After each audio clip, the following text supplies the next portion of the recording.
আজকে division bench মহামান্য বিচারপতি কৃষ্ণা রাওয়ের অর্ডারটাকে খারিজ করে দেন অ্যান্ড বলেন যে নতুন যে রেট চার্ট হয়েছিল, যেটা সরকার বানিয়েছিল যাতে হাসপাতালে সব রুগীরা ভালো খাবার পেতে পারে, তাদের যাতে তাদের যাতে তাড়াতাড়ি রোগ এটা হতে পারে, সেই অর্ডারটা থাকবে। অ্যান্ড আজকে থেকে সরকার সেই নতুন রেট চার্ট অনুযায়ী খাবার প্রোভাইড করবেন হাসপাতালে সব রুগীদের।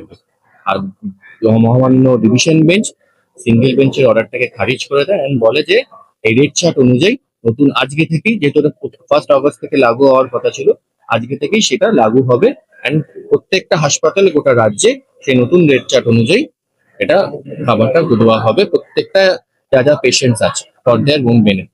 মামলাটা চলবে, আরো কিছু লিগাল পয়েন্ট আছে যেটা ডিসিশন হওয়া প্রয়োজন, সেই মামলাটা চলবে।